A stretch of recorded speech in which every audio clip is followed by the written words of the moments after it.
Hi, this is me, Oten from Nerdimations, and I'm back with another video in the Uncolonized series. I swear, how many times will I be making these videos? Well, so first some news. News I'm going to be posting regularly again, and I have a new computer, and so can get back to posting. Next, the videos that I'm going to be posting soon. Probably a song. I'm not going to tell you what it is and a few more educational videos. I'm also hoping that at some time I can finally finish the series. It's an amazing series and all, but at some point I need to finish it and make more space for others. Anyways, besides that, I, why did I say? Anyways, now with that out of the way, I have bad talking skills. Well, let's get to it. Okay, we first have this Cameroon issue. You see, Cameroon was divided up, up for its support of Germany in war, and now it's supposed to be annexed. The thing is that the Cameroon government doesn't seem to like the idea of being annexed, or at least split in two and have their territories taken away. They accepted the loss to the Fung, but did not accept at the losses to the Sokoto and Aro. But the Sokoto quickly went in to secure the territories they'd call the Cameroon territories. And Aro did the same thing. There was small skirmishes in the area to regain power by Cameroon, but it simply never materialized. And when the North seceded, it as the treaty had planned, and it was the final blow. So,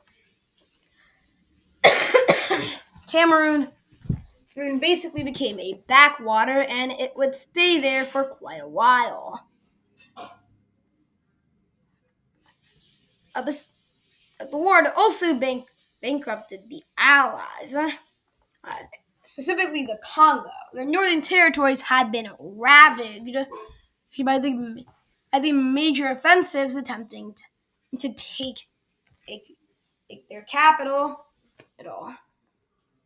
Oh. And also, Uzi. Also, the Isango / Cabo Luango were starting to look like they could secede. The Congolese wanted to finally, we say, unite the Congo. That way they could secure their place in Africa, one that they had worked on for quite a while. And they began and they basically built a new constitution under which the country would be governed.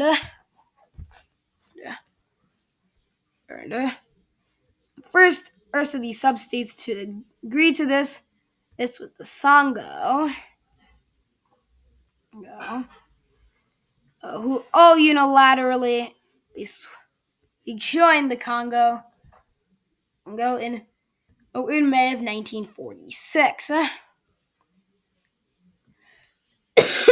But the other states, the Cuba, the Luba, the Troke, and everyone else, also all still wanted to keep their independence.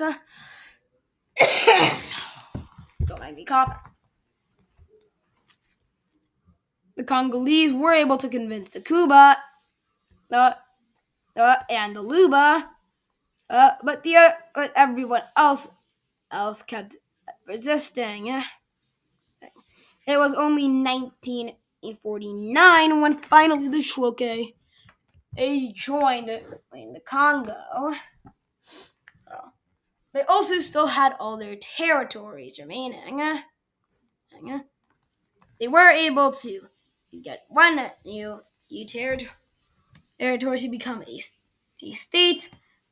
But they were still thinking about what would happen to the rest of the territories, the southern territories, and the northern ones. They also had to rebuild their trade. Cabo Luango had been in the center of trade for them, or at least one of them. And so they basically had to go through a multi-billion-dollar restoration process as that part that kept the Congolese from doing anything else for the next few years. Also, there's this state who's just survived the entire time. They're the last boys from the massive destruction of tiny states, at least the Congolese did. Meanwhile, there were also more tensions in the Horn of Africa. And no, Congo did not conquer the entire ocean. They don't seem to be doing that anytime soon. You see, the Oromos were starting to get eyed on by Ethiopia. Ethiopia wanted to finally annex the territory so say they would continue expanding the kingdom, something that the Civil War and World War II had distracted them from for quite a while. And in this case, they were almost successful. Well, they held a referendum between the population of the Oromos, those without Oromo permission, basically stating, "Hey, if we came and conquered you, would you be angry?" The Oromos said 47% yes and 53% no. Probably because that is right at the end, and the Oromo government and caught the Ethiopians in the act. Meanwhile, also there was the unqueuing of Sudan. After what was after a four after a base, the Allied forces had to literally storm the palace in Khartoum to get at the Sudanese to surrender. The post-war Sudan and was known to be poor and unstable, or spectacularly easy to stage a rebellion in. But it was mostly because everyone else was poor and unstable, why that never happened anyways. The Sudanese worked on trying to, say, repair their pretty much destroyed relationships, especially with Egypt and Ethiopia. Meanwhile, in the Middle East, finally the UK, with Congolese pressure and American pressure, began to decolonize the Middle East. Now the French weren't doing it, but the British were. And that means that they're at least going somewhere. Also, the reason why this exists is because of Iraq and Mesopotamia, two different colonies, these couldn't agree if they should be united or not. Mesopotamia said they shouldn't, and Iraq said they should. The British agreed with Mesopotamia, but also was fine with, but also didn't care too much. But they cared just enough to get at the border first place. But there was French, Middle Eastern colonies that were also concerned. Specifically, Syria was eyeing them up, and a bit the Druze states. The state of Cilicia made made the leap towards independence by writing their own constitution. And it and like what and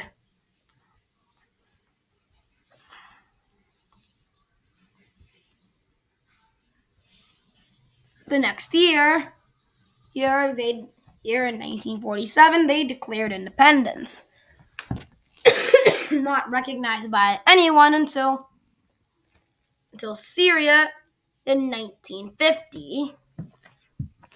But we'll show them as independent the entire time. Now, Africa didn't really have much to do. The African states were mostly recovering from the war, which was extra costly on them as the Truman Plan, and didn't extend onto Africa. Uh, there was literally no country who had the economic power and the interest in Africa go above everyone else to give Africa a bowels of money. Now, yeah, in 1952, the Congolese would go out and give everyone a good amount of dollar bills, but still, this was nowhere near enough. For Ethiopia, they ran through all the money the Congolese had given to them before or repairing their airports in Eritrea, which was one of the 15 things they needed to do. Ew. And most of the smaller states, especially, were simply given nothing at all.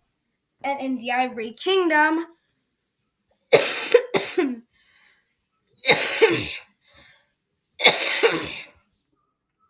it was only getting worse. The Ivory Kingdom had declared themselves to be basically against everyone. That was kind of what they saw themselves as now. Now, over the last 50 years, they had estranged themselves from the entirety of Africa. While most African states chose peace, the Ivory Kingdom still chose war. And in 1953, the Ivory Kingdom announced that they were going to start working on making nukes. Now, honestly, looking at it as in hindsight, it was literally just a bluff. The Congolese were in a way better place to make nukes. Heck, a good amount of uranium in the Congo was used to help build the bombs. So there was so if anyone was going to be making nukes, it was going to be the Congolese, the Sudan, or someone who had relevancy and competency.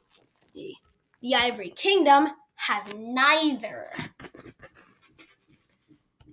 That didn't matter for the Ivory Kingdom, though, because they did try to smuggle uranium, or that was being transported from Lagos to Kano. Also, I just noticed that on this map, Lagos is owned by the British. It isn't. It's supposed to be. Wait. Now when this was all this stuff was taken, and the Sakota were mad, and also they were terrified. Because God knows what the Ivory Kingdom could be thinking of cooking up with that. And so, the Sakota, using some bombs, not nukes. Nukes. Nukes began working on ravaging the entirety of the Ivory Kingdom, especially where they were claiming to use bombs to make bombs. It turns out a few weeks later, when Sokoto's spies' eyes turned up with no evidence that this was actually happening, and rather the Ivory Kingdom seems to have believed that the Ivory Kingdom was worrying that the Sokoto were trying to make nukes so that they could finally get leverage on the Ivory Kingdom. The Sokoto weren't actually doing that because that would be costly. And Sokoto were not in the place of money, especially since they still had those reparations to pay.